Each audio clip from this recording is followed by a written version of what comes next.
Ons begin nou hierdie boekie by bladsy 14 met gelukkig sal jy wees.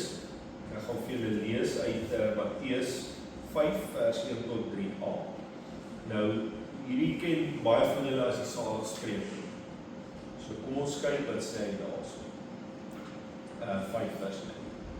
En toe hy, dit is Jesus, die skare sien, het hy op die berg geklim. En nadat hy gaan sit het sy disippels na hom gekom. En hy het sy mond geopen en hulle geleer en gesê, salig is die wat arm van gees is. Want aan hulle behoort die koninkryk van die hemele. En dan sê hy sien, vir die volgende klomp verse, begin hy elke vers met salig is hulle, salig is die, salig is die, salig is die. So, nou moet ons kyk, hier sit die Here Jesus, en hy gaan sit op die berg, en hy begin hulle te leer. En hy praat spesifiek met sy disippels, met ander woorde sy volgelinge. En hy sê vir hulle, gelukkig is julle, want salig beteken gelukkig, die woord is salig. So, dan gaan ons kyk, hoekom sê die Here Jesus, jy sal gelukkig wees, as jy hierdie klomp saligsprekinge deurwerk. Want elke gelukkig of elke saligspreking het, en dan gaan ons kyk, net so vannacht, het staan nou nie hier nie, maar kom ons, ek had net gevoel na Lukas se weergawe toe gaan. Maar hoor jy so, wat het jy ons eerste geskryf? Hulle het ons gesê, Matteus was nie eerste geskryf. Markus, hulle sê Markus was eerste. En die tweede toe nou, of maak dit dan in ons aan? Ek is nie doodseker wie se tweede nie.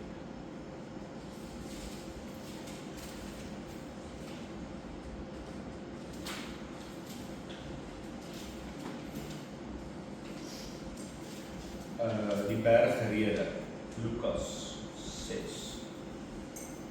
En hy het met hulle afgeklim en op 'n gelykplek gaan staan, en daar was 'n skare van sy disippels en 'n groot menigte van die volk van die hele Judea en Jerusalem en die kusstreke van Tyrus en Sidon af, wat gekom het om hom te hoor en van hulle kwale genees te word. En die wat gekwel was deur onrein geestes ook genees. En die hele skare het probeer om hom aan te raak, omdat daar krag van hom uitgegaan het, en hy het almal gesond gemaak. Toe slaan hy sy oë op oor sy disippels en sê, salig is julle armes. So, dis nou Lukas se weergawe van wat hier gebeur het. En wat net interessant is, en dis omdat die deel in Lukas wat julle op wil lees, of vir julle wil lees. Hy sê hierso, ek ben almal het gekom, want hulle wil hom raak, daar krag uit hom uitgegaan, almal is genees en wonderwerk het gebeur. So hierso sien jy dit, ek meen hy praat van die skare van sy disippels, 'n groot menigte van die volk, en dan sê hy van die hele Judea, Jerusalem, Tyrus en Sidon en alles. Maar wat my net interessant is, hoe slaan hy sy oë op oor sy disippels? So met wie praat hy?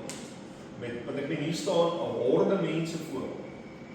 Maar die saligspreking, met wie praat is die saligspreking, is dit vir die volk, is dit vir die groot menigte van al die stukke streke oral, of is dit vir die disippels?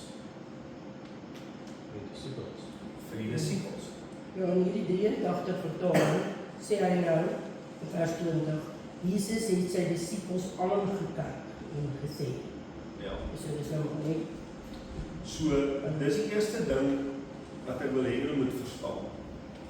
Hierdie saligspreking is vir sy disippels, sy volgelinge. Right. Maar daar's niks in Markus van dit.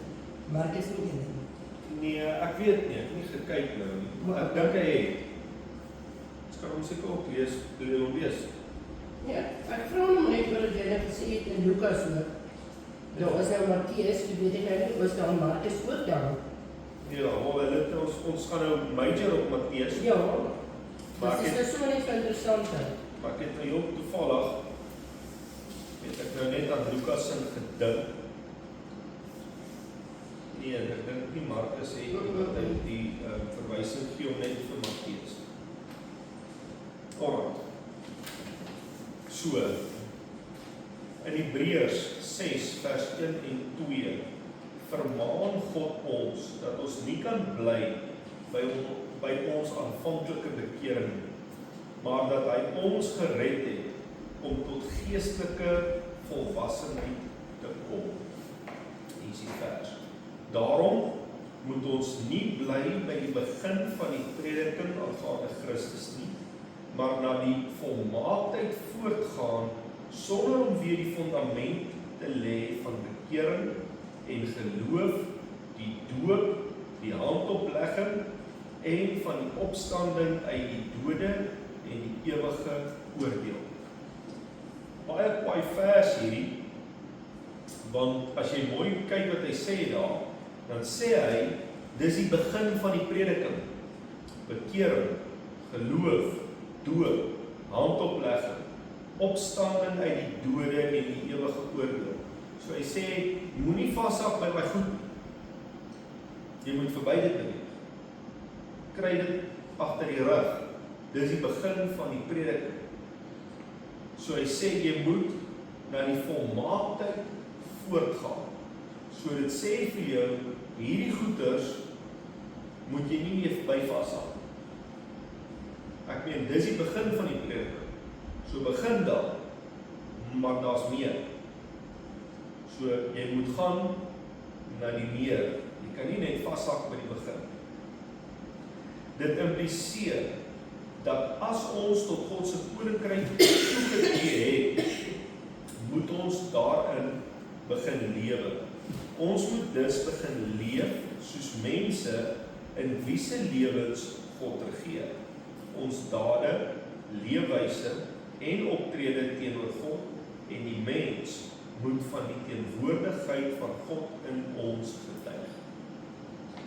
Ek weet julle hoe belangrik is hierdie, en baie mense doen dit net nie. Ja, my ma het ons dit geleer en ek het dit maar so oorgedra en ek bid dit nog baie keer vir die Here om my te help om so te leef dat ander mense Jesus in my kan help sien. En dis presies dit, maar jy gaan dit net kan doen as jy doelbewuste veranderinge konstant in jou lewe laat plaasvind. Ek meen dis om jou tekorte te identifiseer en dit aan te spreek en dat die Here vertrou dat jy oor dit kan oorwin. En dis hoe ek sê, dit is so maklik om dit te sê en almal van ons weet. Maar ek het altyd is so 'n geruime tyd waar ek vir die mense sê en vir myself ook sê, wat is anderster aan my hierdie jaar? Wat ek laas jaar gaan doen het en wat ek nie. Wat het ek verander? So dit doen jou om kognitief na jou swakpunt te kyk en daarna te werk en te sê, okay, 'n jaar het verbygegaan. Jy kan dit dalk 'n maand doen, en kan dit 'n week doen, maak nie saak hoe jy dit wil doen nie. Maar wat is anders dan? Doen ek presies dieselfde goed as wat laas jaar gedoen het? Lyk my lewe presies of het ek verander? Want as jy dieselfde lyk as laas jaar, dan beteken dit hierdie vers is nie van toepassing op jou vir daai jaar. En dit is 'n skerp gedagte. Maar dan beteken dit jy het niks gegroei nie en daar was geen verandering. Of anders te gaan jy redeneer, jy was 'n perfekte mens. So dis baie 'n gevaarlike ding om te redeneer. So ek sal vir julle ook uitdaag en sê, ek meen jy kan self besluit hoe jy in 'n maand verander, 'n week verander, 'n dag verander, of hoe wil jy jou ding uitspys, maar ek het my net self gesê, weet wat, ek werk aan al die aspekte waar ek kan werk, wat ek dink ek moet aan werk. Maar dis net, veral na 'n jaar, kyk jy terug en sê, weet wat, het ek oorwin, of val ek nog op daai selfe lek, elke keer. Wat het ek verander? Wat het ek verbeter? Waar kan ek nog verbeter? So as jy daai getik het en jy oorwin, was volgende. En ek meen, jy hoef nie net een ding te doen nie. Waaraan werk jy? En dan kan 10 goed gelyk werk, maar waaraan oorwin jy? Want as jy daai mentaliteit het, dan kan ek sê, dan challenge jy jouself. Want as jy dit nie gaan doen nie, dan gaan jy net dink, ek's okay. Dis fyn. Bid op bietjie meer, lees bietjie meer Bybel. Ek's okay. So ek doen dit maar vir myself, want dan weet ek, okay, daar's 1, 2, 3, 4, 5 punte, 10 punte, 30 punte. Wat ek ons? Ek ons al 30 so. Of kyk wat kan ons verbeter. Want dit dwing jou om te groei. Dit dwing jou om die Here te soek vir daai probleem. Want as jy niks identifiseer oor jouself, dan hoe weet jy wat om die Here te vra? Ek meen, kom ons sê nou maar, jy het 'n vloekprobleem. Hoe gaan jy op 'n vloek? By jouself. 10 keer 1 gaan jy. Jy gaan daar vir jou sê, okay, ek gaan probeer, en dan gaan jy dit al vir 'n week reg kry, en dan gaan jy maar net weer aangaan, of dit is net 'n trigger, en dan gaan die proses maar net weer voort. Maar as jy dit kan identifiseer, en sê, Here, ek het 'n probleem, dan kom woorde uit my mond uit wat nie stigting is. En dan begin jy die woord te vat. Here, help my. Sit 'n wag voor my mond, sê die skrif. Here, laat my woorde met sout gesprinkel is. Want as jy dit gaan lees en 'n deel maak van jou, dan gaan jy jouself konfronteer elke keer as jy 'n lelike woord sê. Benaglang van tyd, omdat jy die Here deel maak van dit, dan kan jy oorwin. Maar as jy net dink, ek moet nie lelik praat. Ek wil ook nie sê, jy weet kan maal dalk selfe woord. Maar as jy die Here deel maak van dit en identifiseer dit, dan kan jy die skrif van toepas. So, dit is nou maar net op vloek, maar dalk is dit iets anders. En wat ook al behalve al die ander werk. Ek wil net bysê, met die wat ek so deurgewerk het nie, dan kom jy agter, maar ek het altyd gedink ek doen dit reg. Maar dan ewe skielik besef, veral met hierdie karaktereienskappe, en dan begin jy besef, maar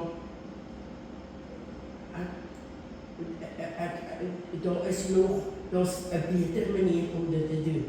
En dit is, al as jy, dis hoekom hierdie so wonderlik is, want nou kan jy dit begin prakties toepas.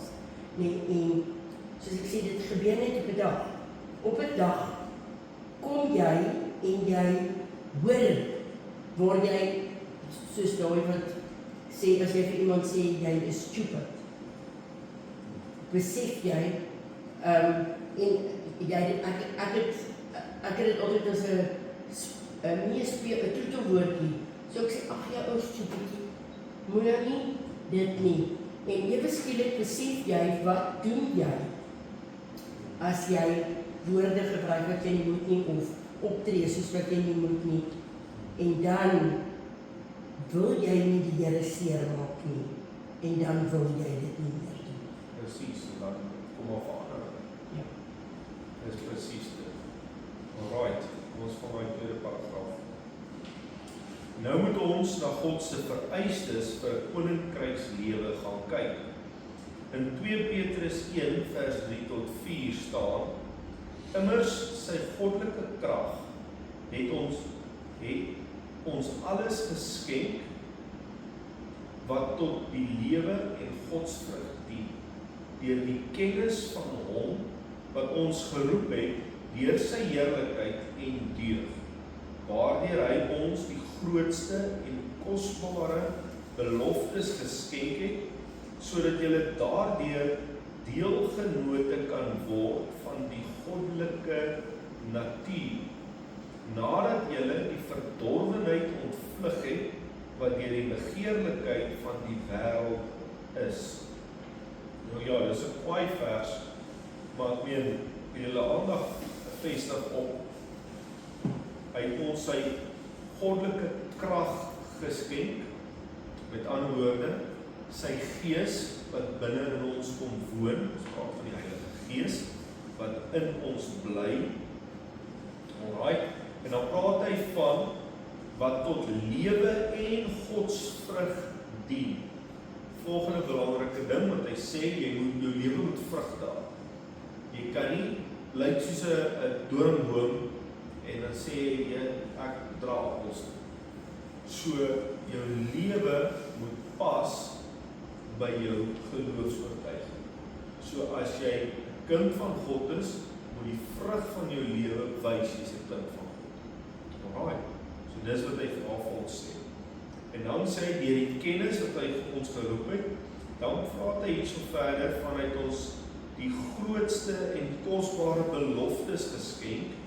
En ons weet hoeveel beloftes is daar in die woord, maar dat ons deelgenote kan word van die goddelike natuur. Met ander woorde, jy moet kyk na sy lewe, so jy kyk na die lewe van Jesus Christus, hy selfe Petrus, ek dink is dit 2 Petrus 2:21 of iets, ek kan nie meer daar skrif het my die verwysing onthou nie, maar hy sê, dat hy ons 'n voorbeeld nagelaat, so dit aan die begin geleer, sodat ons in sy voetstappe kan volg. Jy onthou. Nou, hy is die voorbeeld van goddelike natuur. En soos ons gelees het, Jesus Christus is op God. So, ek weet nie om moslims en goeders glo dit nie, en dis hoekom dit vir hulle baie erg is. So, hy het vir ons gewys hoe lyk die goddelike natuur. Hoe moet jy leef? En hierso sê hy vir jou, jy kan dit deelagtig word. Alright, en dan sê hy, nadat jy die verdorwenheid ontvlug het, wat deur die begeerlikheid van die wêreld is. Hier sê Petrus dat Jesus ons gered het en deelgenote van sy natuur gemaak het. Met ander woorde, ons moet soos Jesus wees, ons moet soos Jesus leef, ons moet doen wat Jesus gedoen het. En ek weet nie of hulle dit nou nog dra nie, maar ek weet, jare terug het wat almal daai bandjies gehad. What will Jesus do? Onthou julle dit? Ek weet nie of mense dit nog vandag dra nie. So, dit was baie anders met die bandjies wat hulle deesdae dra. Ja, maar ek weet, op 'n kol was daai was 'n big deal gewees, wat ek kan onthou. En daai, what will Jesus do? So met ander woorde, jy daai ding het mense gekonfronteer, eintlik die ou wat dit gedra het, om te sê, hier wat, jy moet optree soos Jesus op. Wat sou hy gedoen? En dis presies hier, ons moet soos Jesus wees, ons moet soos hy leef, en ons moet doen wat hy gedoen het. Alright. 2 Petrus 1 vers 5 tot 9 sê hy verder, en juist daarom ook moet julle met die aanwending van alle ywer by julle geloof voeg die deug, by die deug die kennis, by die kennis die selfbeheersing, by die selfbeheersing die lydsaamheid, by die lydsaamheid die godsvrug, en by die godsvrug die broederliefde, by die broederliefde die naaste liefde, want as hierdie dinge by julle aanwesig is en toeneem, dan laat dit julle nie ledig of onvrugbaar. Met ander woorde, die voordeel van so 'n lewenswyse is tot die kennis van ons Here Jesus Christus nie. Dan laat dit julle nie ledig of onvrugbaar tot die kennis van ons Here Jesus Christus nie. Want hy by wie hierdie dinge nie aanwesig is nie, is blind en kortsigtig en het die reiniging van sy vorige sondes vergeet. En ek meen, dit is eintlik 'n sterk vers hier, 'n baie vers. So, dit is tipies mense wat sê, wie wat, ek het die Here aangeneem, ek's gered, ek gaan hemel. Lekker, die gaan. So, hy gaan aan met sy ou lewe, wat uiteindelik die reiniging van sy vorige sondes vergeet. sodat geen verandering in so 'n persoon se lewe plaasgevind na sy aanvanklike bekering. Hy het hom bekeer, die Here aangeneem, was vuur en vlam, en hy het teruggeval in daai ou lewenspatroon, met die gedagte, ek is gered. Maar die Here sê nee, daar's seker goed wat by jou moet toeneem, en dan lys hy die hele hoop goeders. Selfbeheersing, en selfbeheersing en leidsaamheid, en van leidsaamheid die godsvrug, broederliefde, naaste liefde. So, hy sê, daai eienskappe moet by jou teenwoordig wees, maar dit moet toeneem ook. So as jy dit al bietjie kan regkry, moet dit beter word. Dit moet groei. So dit is nogal kwaai, want as dit by jou teenwoordig is, met ander woorde, dan gaan jy vrug dra. So as jou daar vrug op jou lewe is, dan sê hy wat dit sal doen is, dit sal die kennis van die Here Jesus Christus by jou laat vermeerder. En dit laat jou nie ledig of onvrugbaar. So dit is nogal kwaai. My spreekwoord wat sê ledigheid is die duiwel se oorkussing. Jy ken hom? So as jy nie ledig is nie en jy deel in die woord, jy soek in die woord en jy groei, dan gaan jy ledig wees. Want jy gaan altyd besig wees met die Here. Maar sodra jy die Here een kant toe skuif, dan gaan jy ledig raak in jou karakter en jou lewenswandel met God. En dan gaan daar opening wees vir die duiwel om in te kom en sy onmin en sy sonde te saai. En dan kry jy dit, hulle noem dit in Engels dan backsliding. Alright. Petrus beweer dus dat elke kind van God 'n doelbewuste, jy kan dit alles omkring daar, 'n doelbewuste poging moet aanwend om die karakter van Jesus te ontvang. Want as ons daarin toeneem, met ander woorde, as dit groei, laat dit ons nie ledig nie. Ander verklarende woord vir ledig is barren of useless. Met ander woorde, nie bruikbaar. Of onvrugbaar, unfruitful. Met ander woorde, jou lewe dra nie vrug. Daarom het Jesus tydens die bergpredikasie aan ons sy vereistes met betrekking tot 'n koninkrykskarakter gegee. In Matteus 5 vers 1 tot 3a staan, en toe hy die skare sien, het hy op die berg geklim, en nadat hy gaan sit het sy disippels na hom gekom, en hy het sy mond geopen en hulle geleer, met ander woorde, die disippels geleer, en gesê, salig is die wat. Met ander woorde, Jesus begin die belangrikste lering van alle tye met die woord salig. Binne 12 verse gebruik Jesus hierdie woord 9 maal, 9 keer. En elke vers is salig is die, en dit is nou gekom. Soos ek julle gesê, die woordjie salig beteken happy of gelukkig is diegene. En daar is dit vir julle opgesom, elke vers storie, met ander woorde, salig is die wat arm van gees is, salig is die wat treur, wat sagmoedig is, wat honger en dors na geregtigheid, wat barmhartigheid bewys, wat rein van hart is, wat vrede maak, vervolg word ter wille van die geregtigheid en die naam van Jesus Christus. So, 8 van daai karaktereienskappe word gekoppel aan ware geluk. En dit is een van die goed wat jy moet verstaan. As jy dit mooi lees, dan klink dit amper of dit nie sin maak, maar dit is weer. Gelukkig is die wat arm is van gees. Die wêreld sê gelukkig is jy as jy ryk is. Alright? Salig is die wat tree. Met ander woorde, gelukkig is jy as jy huil. wêreld sê nee, gelukkig is jy smile en lag. Nie as jy huil nie, as jy huil is jy hartseer. So dit klink amper of al hierdie goeders wat Jesus vir ons kon sê, jou karakter, lyk of dit teenoorgestelde is van wat die wêreld sê. En ons gaan nou 'n bietjie in diepte in dit ingaan, soos ons nou vorder, maar hy kom gee vir ons 'n hele ander kriteria van ware geluk. En dis die verskil.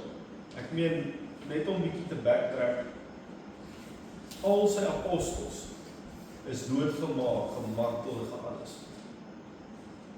Nou, op die oog af sal jy sê, Heer, maar dit is nie, maar hulle was almal gelukkig. Jy al so raak, ne?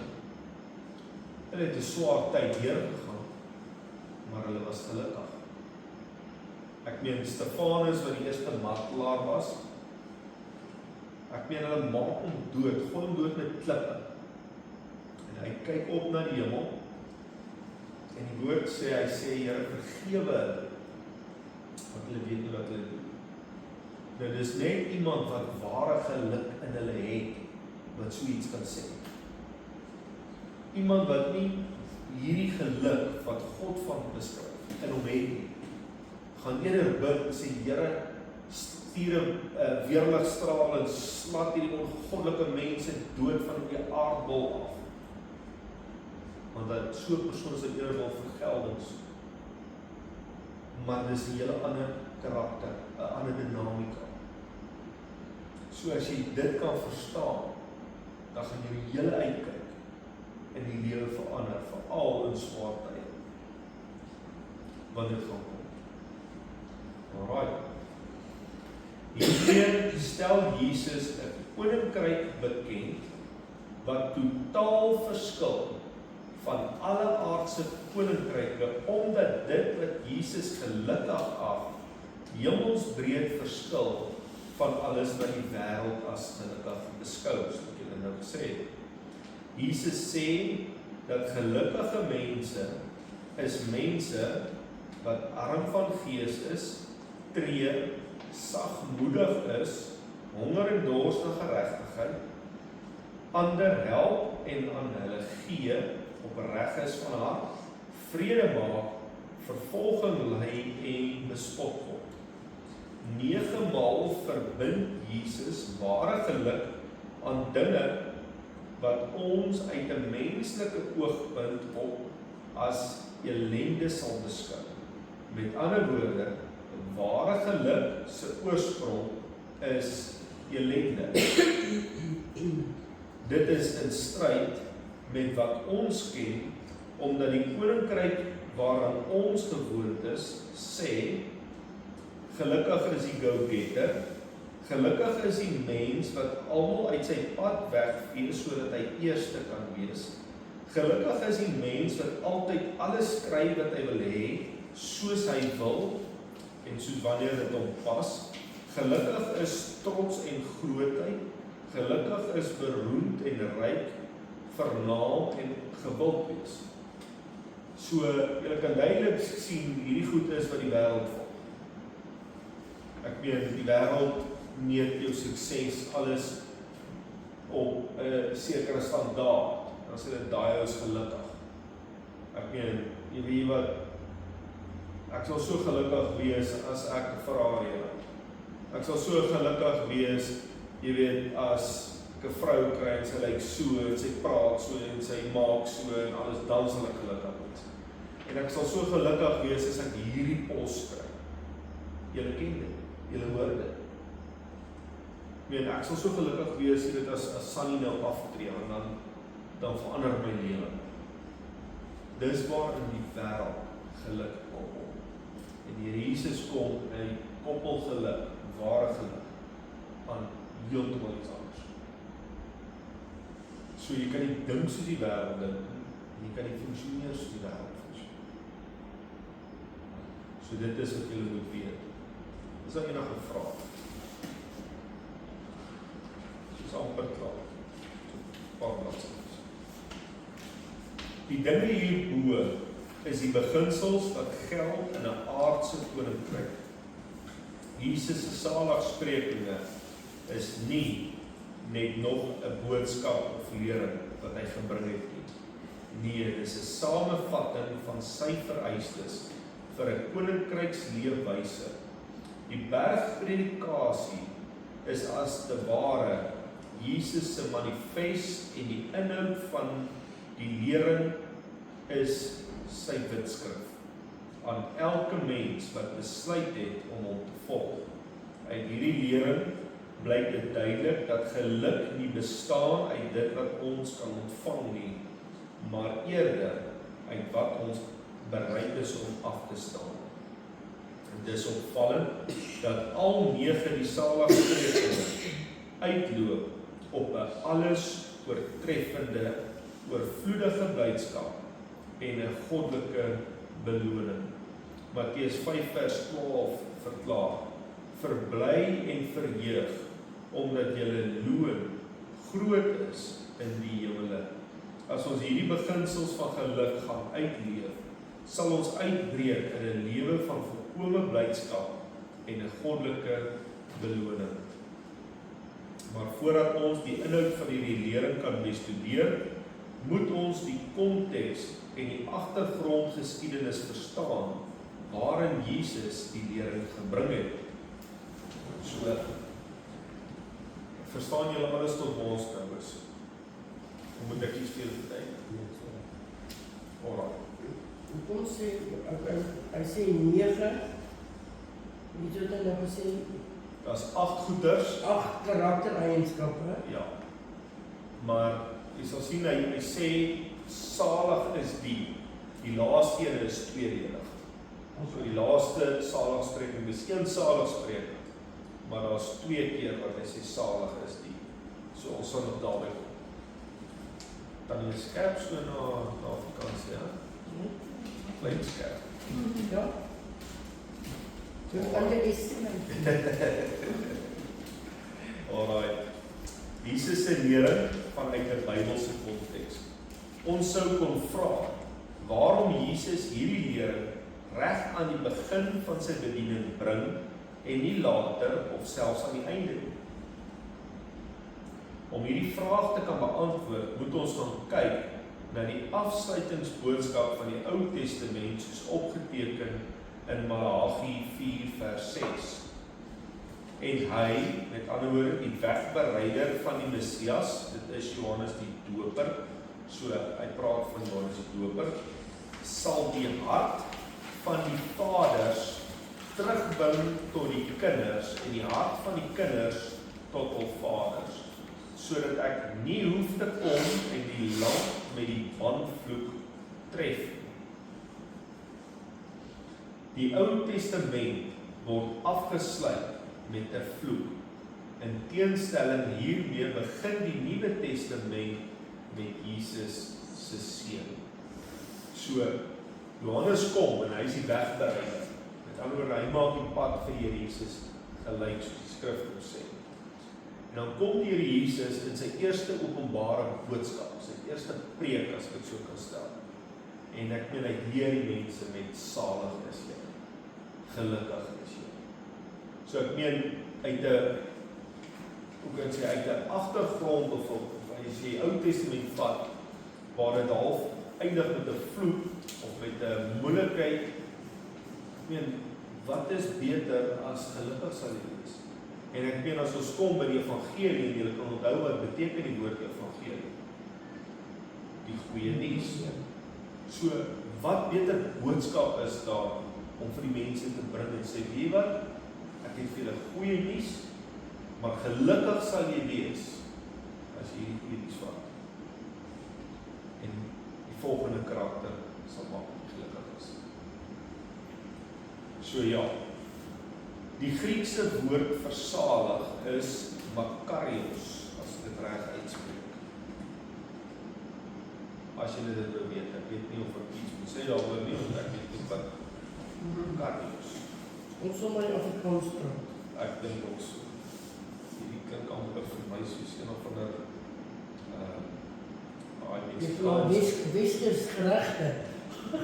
ja, ek het nie so ding daar gesien. So daai mense moet dalk dit opsit, dan weet jy ten minste hulle is gelukkig. Alright.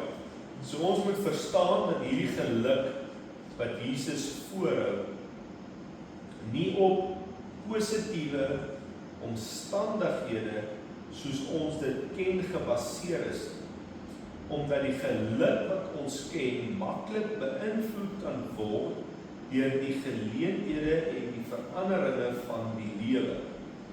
Dit wat ons as geluk beskou, kan deur die lewe gegee word, maar net so maklik weer in die lewe geneem word. So, ons kyk gou 'n voorbeeld hiervan, praat hy van aardse rykdom, besittings, prestasies, of dit nou sportakademie, saak, bedrywighede, wat dan ook. So hy praat nie van dit. Ek het al baie gehoor, mense sê, as jy die Here aanneem, dan gaan al jou probleme verdwyn. En dis nie waar. So, maar baie mense, veral met prosperity preaching, Ja, dan is niet dit wat in wil. so, dit is daai, ag wie wat gee net jou hart vir die Here, nee, dan is dit voor die wind. Of as jy soveel gee, dan sal die Here jou vergoed. Ja. Om So, dit te vergeet. Ons moet mooi verstaan, die geluk wat hy praat hier, is nie op jou omstandighede. Jou omstandighede kan verander, die Here kan dit verander. Daai is nie die fokuspunt. So, ons sê ook nie dat as jy die Here aanneem, gaan jy bly waar jy is vir ewig. So, wat ons wel sê is, die geluk waarvan die Here hier praat, is 'n alles oortreffende innerlike geluk. En niemand en niks kan daai geluk wegvat. Jou omstandighede kan in 'n oogwink verander. So dit kan wonderlik wees, en as jy dink jou geluk in die Here is gebaseer daarop, dit kan dadelik wegval. Ek meen, want die onheil tref die goeies en die slegtes. Maak nie saak wie is, maak saak hoe gelowig jy is. Die onheil tref albei.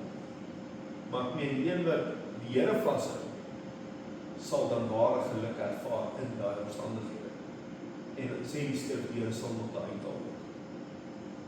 Maar jou geluk is nie vasgemaak aan daai omstandighede of aan 'n aardse besitting of iets. Right. So die geluk waarvan Jesus praat, is 'n geluk wat geen mens of sisteem van ons kan wegneem nie. Jesus sê in Johannes 16:22 aan sy disippels, julle het dan nou ook droefheid, maar ek sal julle weer sien en julle hart sal bly word en niemand neem julle blydskap van julle weg. Alright. Dit spreek van 'n ewige vreugde wat nie gebore word uit tydelike omstandighede nie. God sluit die Ou Testament af met 'n vloek en begin die Nuwe Testament met 'n seën. Omdat die Ou Testament handel oor die lewe van Adam, die eerste aardse koning, wat die koninkryk afgestaan het wat God aan hom toevertrou het. In teenstelling hiermee handel die Nuwe Testament oor die lewe van 'n tweede Adam, die tweede aardse koning wat gekom het om die gevalle koninkryk weer in ere te herstel. In Matteus 2 vers 2 kom die wyse manne uit die ooste na Herodes en vra, waar is die koning van die Jode wat gebore is? Want ons het sy ster in die ooste gesien en het gekom om hom hulde te bewys. In Christus is ons nie net met God versoen nie, maar Jesus het ons regmatige erfdeel wat Adam aan Satan oorgegee het, aan ons terugbesorg, deurdat hy die Satan oorwin het. Die boodskap is 'n blye boodskap van oorwinning en verander die vloek in 'n seën. Die wyse waarop God die Nuwe Testament afsluit is opvallend. Hierdie testament begin nie net met 'n boodskap van voorspoed nie, maar dit sluit af met 'n boodskap van oorwinning. Openbaring 22:20. Hy wat getuig sê ja, ek kom gou. Amen. ja, kom Here Jesus. Met ander woorde, die Here begin hom met 'n seën en hy sluit hom af en dit met ook met 'n seën met 'n belofte dat ek meen hy kom terug. So jou geluk is nie tydelik. Daarom begin Jesus sy openbare bediening met 'n boodskap van ware geluk en voorspoed. Matteus hoofstuk 5, 6 en 7 openbaar God se vereistes vir 'n gelukkige lewe. Hy lyf sy koninkryk en sy koningskap in met geluk wat hy in verband bring met die ewigheidswaardes. Met ander woorde, salig is hulle wat arm is van gees, wat treur, wat sagmoedig is, wat smag na geregtigheid ensovoorts. Jesus se lering vanuit 'n wêreldse konteks. Met die bergpredikasie leer Jesus dat ons as mens nie leegheid van ons siele kan vul met die begeertes, met die dinge en die beginsels van hierdie wêreld nie. En dit is nogal baie belangrik. Mense jaag goed in hierdie wêreld na. En veral mense wat die Here nie ken. Jy sal altyd sien, jy kry mense wat, ons vat nou maklik jy wat geld nodig. As hulle het, kry hulle nooit genoeg. Hulle nog het, en hulle nog het, en hulle nog het. Hulle kry nooit genoeg nie, want hulle dink as hulle die volgende besigheid ook koop, gaan hulle gelukkig wees. As hulle die volgende groot kar koop, gaan hulle gelukkig wees. En daai geluk kom net nooit. En dis dieselfde met mense wat drink. Dan drink hulle al hulle probleme weg en dan dink hulle, wie wat, ek gaan nou beter voel. En dan wie môre is die probleme terug. En dan drink hulle weer, want die probleme gaan weg wees. Nou oornodig, dan is die probleme weer daar. En ek weet so kan jy opdoen, klomp goeders wat mense doen. Dan dink ek, as ek hierdie bereik, of as ek daai kan kry, of as ek dit doen, dan gaan ek gelukkig wees. Wie wat as ek net 'n groter huis kry, want die klein huis in my ma, net op 3 vertrekke aanbou, dan gaan ek happy wees. En dan kry hulle 3 vertrekke by, as ek nie 'n dubbel verdieping, ek moet 'n dubbel verdieping kry, 'n dubbel verdieping gaan my gelukkig maak. En so kry jy nooit daai ware geluk. Want die goed wat die wêreld jou gee, is tydelik en leeg. Dit kan nie daai leemte vul. Dis net God wat daai leemte kan vul. Die boom van geluk kan nie uit die vervloekte aarde groei nie. Salomo was seker die mees glorieryke koning wat ooit geleef het. Hy was van adelike afkoms uit die stam waarin Jesus gebore sou word. Sy pa was die mees geliefde koning. Sy paleis was die grootste van almal en geleë in Jerusalem, die stad van God. Sy rykdom was so groot dat die silwer so algemeen soos klippe was. Hy het die mooiste stalle en die beste perde gehad.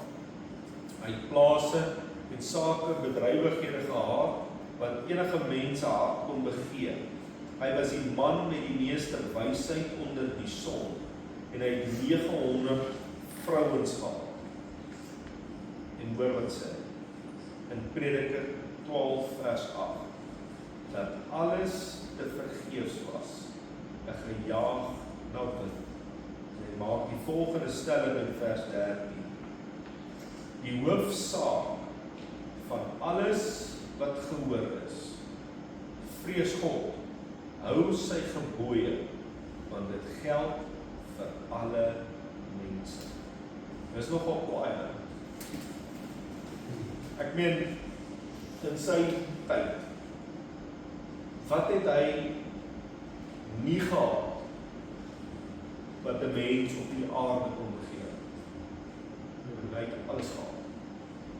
En nie net 'n bietjie van alles nie. En die slimste wat nog ooit daar was. Alles wat jy kan dink en jy kan alles skryf wat jy wil. En hy skryf daai woorde. Alles te vergeefs. 'n gejaag na wind. En weet julle hoe shocker is dit? Dink nie. meen hierdie boerdery, plant, stroop, werk, spuit, doen dit, gejaaglik, en dis wat dit is. Kom jy nie al die beestigs die jy gejaag, by al die tags aansit, is gejaag na dit. As jy nie ware geluk het, beteken daai goed niks. Want ek meen, dit maak veel geldjie, dit jy koop kos en dan eet jy dit op en dan moet jy weer maak en dan so gaan dit net aan vir niks. En tot Salome sê, daai beteken niks, is gejaag na dit. Maar ware geluk kom by die hoofsaak van alles. Vrees God en hou sy gebooie. Met ander woorde, doen sy dinge op sy manier. Want dit geld vir alle mense. Toe Jesus na hierdie wêreld gekom het, het hy nie gekom om ons die goed van die wêreld aan te bied, maar om sy lewe af te lê deur ten volle aan God gehoorsaam te wees. En ek meen, as jy vat, hoe lyk sy lewe? Wat het hy begin? Ek meen, as hy ons voorbeeld is. Hy het nie 'n saak gehad. Hy het nie geleef om te boer en geld te maak. Hy het nie geleef om goed te koop en te verkoop. Om die waarheid te sê, het hy vir ons 'n lewe van gehoorsaamheid gewas. Maar tog was hy versorg. Hy het klere gehad. Hy het kon kos koop. Maar jy lees nooit, nergens in die woord, dat dit 'n fokuspunt was. Nergens in sy hele lewe sien jy dat dit 'n fokuspunt is, dat hy sê, wie wat, ek kan nie nou preek nie, ek moet net bietjie gaan werk, en jy weet, ek moet nog belasting betaal, ek moet my brood gaan koop. Maar tog het hy geld gehad. Ek meen, Judas het die beers geloop, ek meen, die beers moes geld ingekry het. Ek meen, dit is my so kosbaar, toe hy tempelbelasting moet betaal. Ok, ons het geld het. Petrus, gaan van gauw vis, is my spaarblikkie geld op in die vis. Jy het my stuk gelees het. Hy moet die tempelbelasting betaal. Sê vir Petrus, gaan van my vis. As die vis oopmaak, kyk binne die vis. Daar lê geld. Van die geld, betaal die tempelbelasting. Ek onthou. In die Bybel. Ja, ek onthou dit is ook Wat so ver? Ek sal dit nog kyk. Nee, dis die ek sal dan nog kyk. Ek hoor van dit gehoor. Dink jy bietjie, hoekom spot is paal om so geld te maak? Die Here vir sê wie wat hy maar gaan dan ons na harties toe. Vat jou vis op. Jy vir jou pas jy gaan 'n bietjie vis vang. Jy moet lone betaal. Dit sal lekker wees. Nog net so laas. Dis dan kom baie van die mense so vis vang. Seker. Ja.